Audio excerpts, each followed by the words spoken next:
I don't believe in God. मैं किसी खुदा में या फिर ईश्वर अल्लाह में नहीं मानता। ये मैं नहीं कह रहा हूँ, ये ध्रुव राठी ने अपने लेटेस्ट वीडियो में कहा। मेरी राय में कोई भगवान, कोई अल्लाह, कोई गॉड एग्जिस्ट नहीं करता। लेकिन ये सिर्फ ध्रुव राठी की बात नहीं है।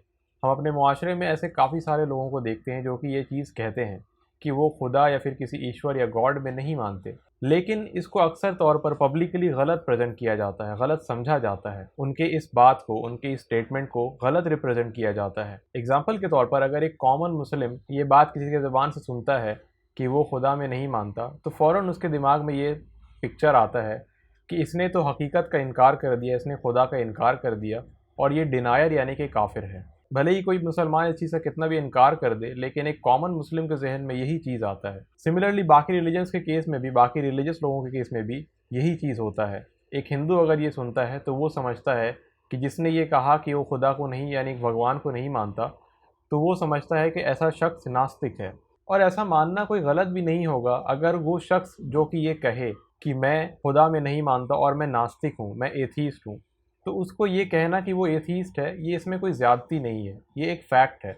अगर कोई शख्स खुद से इस चीज़ का इकरार करे, कबूल करे, एक्सेप्ट करे इस फैक्ट को कि वो खुदा में नहीं मानता और वो नास्तिक है, तो हम उसे बिल्कुल नास्तिक कह ही सकते हैं। लेकिन यहाँ पे जो अंडरस्टैंडिंग डेवलप होता है वो बिल्कुल गलत होता है। क्यों, आज मैं उसी के बारे में बात करूँगा। सो जब भी कोई कहता है कि मैं गॉड में नहीं मानता, या कोई भी और टर्म यूज़ करता है गॉड की जगह, अल्लाह, ईश्वर, भगवान, कोई भी टर्म अगर वो यूज़ करता है खुदा के लिए और कहता है कि मैं नहीं मानता ऐसे किसी गॉड या फिर ईश्वर में, तो दर हकीकत वो उस डेफिनेशन का इनकार कर रहा होता है जो कि उसके माइंड में है। फॉर एग्ज़ाम्पल, बीइंग ए मुस्लिम, अगर मुझे कोई कहता है कि खुदा असल में वो है जो कि ह्यूमन फॉर्म में इस दुनिया पर आया और हमारे गुनाहों के लिए उसने सज़ा पाई और इस तरह से उसने इंसानियत के पापों के प्रायश्चित के लिए उसने अपने जान को सैक्रिफाइस कर दिया, तो अगर मुझसे कोई कहता है कि ये एक खुदा का डेफिनेशन है, तो मैं उसको कहूँगा कि भाई मैं खुदा में नहीं मानता, यानी कि तुम जिस डेफिनेशन को कह रहे हो उसमें मैं नहीं मानता। हालांकि मैं खुदा को मानता हूँ,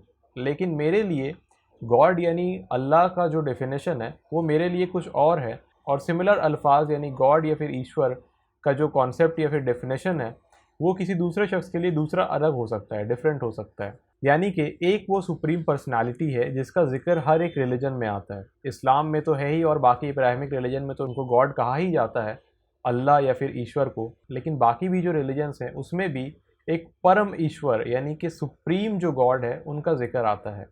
लेकिन फिर वही बात आती है, फॉर एग्जांपल अगर हिंदुज़म में हम देखें कि फिर कृष्णा को सुप्रीम गॉड से कंपेयर किया जाता है या फिर उनको ही सुप्रीम गॉड बताया जाता है। सो इन दीज केसेस क्या होता है कि फिर ये चीज़ जो है, ये डेफिनेशन फिर सब्जेक्टिव हो जाता है। यानी एक ही नाम को तरह तरह के लोग तरह तरह के डेफिनेशंस के तौर पर मान रहे हैं। मेरे लिए गॉड का जो डेफिनेशन है, इसके जो माने हैं वो कुछ और हैं, आपके लिए शायद वो कुछ और होगा, और तीसरे किसी इंसान के लिए कुछ और होगा। तो दर हकीकत जब कोई भी शख्स किसी एक नाम का इनकार करता है, अगर वो कहता है कि मैं अल्लाह में नहीं मानता, अगर वो कहता है कि मैं गॉड में नहीं मानता, तो वो एक डेफिनेशन ऑफ गॉड यानी डेफिनेशन ऑफ अल्लाह को रिजेक्ट कर रहा होता है। अब यहाँ पे सवाल ये होता है कि क्या उसके पास ये डेफिनेशन कम्प्लीटली पहुँचा है कि नहीं पहुँचा।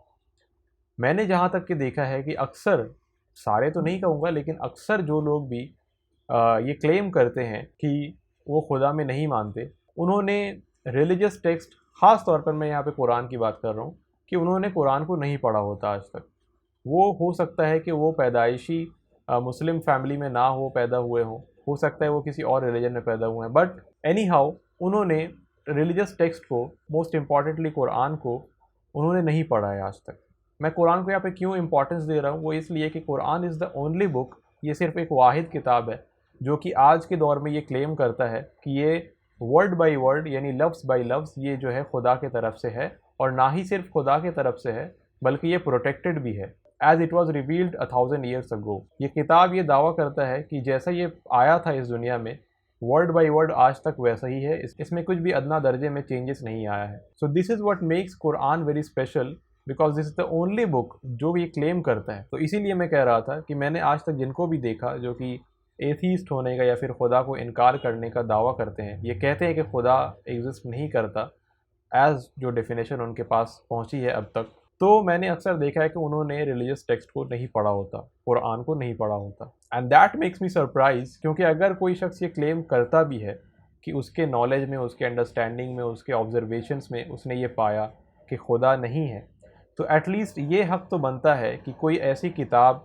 जो कि दुनिया में आज मौजूद है, जो कि ये दावा कर रही है, और ऐसा नहीं है कि ये कोई छिपा हुआ क्लेम है, कुरान ओपनली इसको कहता है। और आज तो इंटरनेट का दौर है, आज हम लोगों को सब चीज़ों का इन्फॉर्मेशन है हमारे पास, तो इन्फॉर्मेशन हमारे पास ये मौजूद है कि there is a book which claims to be from God and it is protected till date. इसीलिए जो शख्स भी ये क्लेम करे कि वो खुदा में नहीं मानता, उसको एटलीस्ट एक बार तो इस किताब को पढ़ना चाहिए।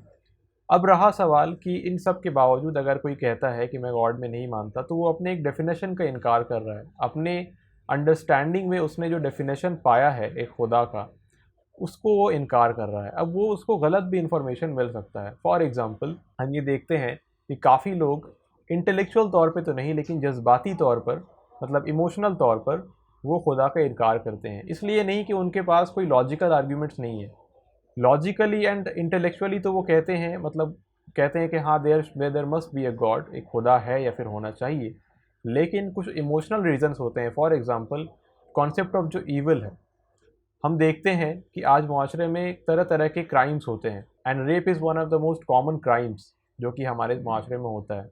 और हम ये देखते हैं कि इस तरह की चीज़ों को लोग जस्टिफाई जब नहीं कर पाते, मतलब जो लोग जिनका फर्म बिलीफ गॉड के एग्जिस्टेंस पे नहीं होता, वो इस चीज़ को, सवाल को रेज़ करते हैं और सवाल उठाते हैं।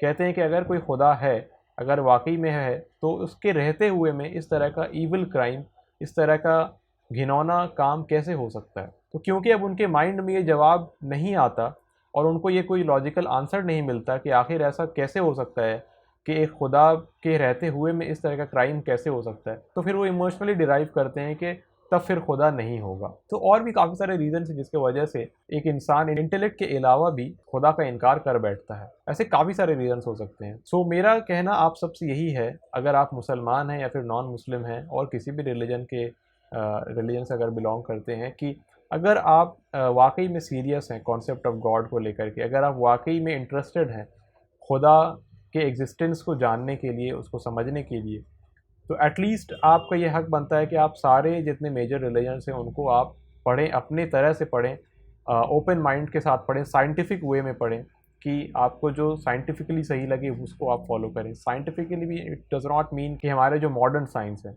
साइंटिफिक अप्रोच एक लॉजिकल अप्रोच होता है किसी भी स्टडी में, और कंपैरेटिव रिलीजन का जो स्टडी है वो एक कम्प्लीटली साइंटिफिक स्टडी है। इसीलिए एक लॉजिकल एंड इंटेलेक्चुअल और साइंटिफिक स्टडी करना चाहिए।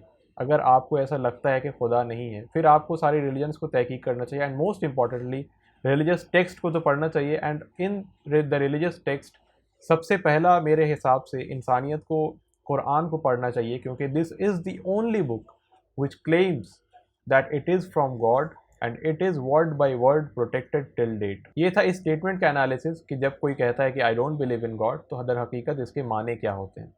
अब यहाँ पे हुआ कि पब्लिक अप्रोच, एक रिलीजियस इंसान का अप्रोच क्या होना चाहिए। बीइंग ए मुस्लिम, हमारे ऊपर सबसे बड़ी ये जिम्मेदारी है जो कि खुदा ने हर एक को दिया है। ख़ास तौर से जो कोई भी अगर अपने आप को मुसलमान कहता है, तो उसके ऊपर सबसे पहला फ़र्ज़ ये बनता है कि वो जिस चीज़ में मानता है वो अपने ईमान को पुख्ता करे। अगर वो खुदा में मानता है, एक नबी में, एक प्रॉफिट में मानता है, डे ऑफ जजमेंट में और आफ्टर लाइफ में मानता है, तो इन सारे ईमान, ये जो सारे ईमान है, ये जो बिलीव्स हैं, इसको पुख्ता करे। कैसे पुख्ता करे? वो अपनी किताब को, कुरान को पढ़कर, वो समझकर इस बिलीफ में कन्विक्शन हासिल कर सकता है। और इसके बाद जब हम एक बार कन्विक्ट हो जाते हैं, हम ये जब बात मान बैठते हैं हकीकी तौर पर, हम इसको एज अ फेथ जब हम एक्सेप्ट करते हैं, तो हमारी सबसे बड़ी जिम्मेदारी ये बनती है कि जब हमने इस फैक्ट को दरियाफ्त किया है, जब हमने ये सच को जाना है कि वाकई में कोई खुदा है, वाकई में उस खुदा के ये क्रिएशन प्लान है, उसने प्रॉफिट्स भेजे, उसने रेवलेशंस भेजे, उसने जो है एक टेस्टिंग ग्राउंड बनाया है, एक आफ्टर लाइफ का कॉन्सेप्ट है, तो ये सारा कुछ जब आप वाकई में एक्चुअली में मानते हैं, सिर्फ ये नहीं कि आपने सुन लिया किसी से, अपने माँ बाप से सुन लिया, किसी ने आपको कुछ बता दिया, कोई कहानी सुन लिया आपने और फिर आप मान बैठे, ऐसे नहीं। आप जब हकीकी तौर पर इस चीज़ को कबूल करते हैं, इन सारे चीज़ों को, फिर आपके ऊपर ये लाजिम होता है कि आप इस फैक्ट को बाकी लोगों के साथ शेयर करें, जिसको दावत कहा जाता है, कि आप लोगों को इनवाइट करें, आप लोगों से बात करें कि हाँ ये हकीकत है जो कि मैंने दरियाफ़्त किया है। अगर मैंने कुछ गलत दरियाफ़्त किया है तो आप मुझे सही कर दो, या फिर नहीं तो आप मेरी इस दावत को लो, मेरी इस बात को सुनो और समझो, इस बात को सोचो एटलीस्ट कि क्या वाकई में ये सही है या नहीं। आप एटलीस्ट सोचो। तो ये सोचने का इनवाइट जो है, ये समझने का जो इनवाइट है, ये आपको करना चाहिए। बीइंग ए मुस्लिम, अगर आप वाकई तौर पर अपने आप को एक इंटेलेक्चुअल अगर आप मुसलमान समझते हैं, तो फिर आपके ऊपर ये चीज़ लाजमी है कि आप दूसरों के साथ भी इस्लाम के इस मैसेज को शेयर करें। और कोई भी शख्स अगर ये कहे कि वो खुदा में नहीं मानता, तो हमें चाहिए कि हम उसको इनवाइट करें, हम उसको दावत दें, हम उसको कुरान दें, हम उससे बात तो करें कि एटलीस्ट क्या वजह है जिसके वजह से उसने खुदा को इनकार किया। तो हम उसको समझें, उससे बात करें। अगर उसकी बात कहीं पे सही है तो उसको अप्रिशिएट करना चाहिए। जो अंडरस्टैंडिंग में गलती है उसको वाज़े करना चाहिए, और ऐसे लोगों से कुछ सीखना भी चाहिए। क्योंकि इंडिया में ख़ास तौर पे, जो कि एक काफ़ी सारे रिलीजन्स जो जहाँ पे एग्जिस्ट करते हैं एक साथ, तो इंडिया में मेजॉरिटी ऑफ द जो लोग हैं वो किसी न किसी रिलीजन से बिलोंग करते हैं और वो किसी तरह से अपने फेथ को सही मानते हैं। तो ऐसे एक माशरे में किसी का सवाल उठाना, ये सबसे बहुत ही करेज की बात है, हिम्मत की बात है। कोई शख्स अगर ये उठकर कहे कि वो खुदा में नहीं मानता, तो इसका सबसे पहले यहाँ पे जो समझ आता है हमें कि उसने बाकियों की तरह ब्लाइंडली फॉलो नहीं किया किसी चीज़ को। उसने इंटेलेक्चुअल तौर पे देखा, चीज़ों को समझा, समझने की कोशिश की। फिर उसको जब लगा कि वाकई में ऐसा कुछ नहीं है, तो फिर उसने इस चीज़ को, अपने ओपिनियन को ज़ाहिर किया। ये ज़ाहिर करना, ये ही चीज़ अपने आप में काफ़ी बड़ी हिम्मत की बात है। तो इस हिम्मत की हमें दाद देनी चाहिए हर एक इंसान को जो कि ये क्लेम करता है, जो कि आगे बढ़कर ये कहता है कि मैं सुनी सुनाई बातों पे नहीं मानता, मैं अपने बॉर्न रिलीजन को नहीं मानता, मैं सोचता हूँ, समझता हूँ, फिर फैसला करता हूँ। तो ये बहुत ही हिम्मत की बात है और हमें अप्रिशिएट करना चाहिए हर एक इंसान को जो कि कोई भी ऐसा दावा करता है। This is it for this video. मैं मिलूँगा आपके साथ जल्द एक नए वीडियो में। तब तक के लिए अल्लाह हाफ़िज़।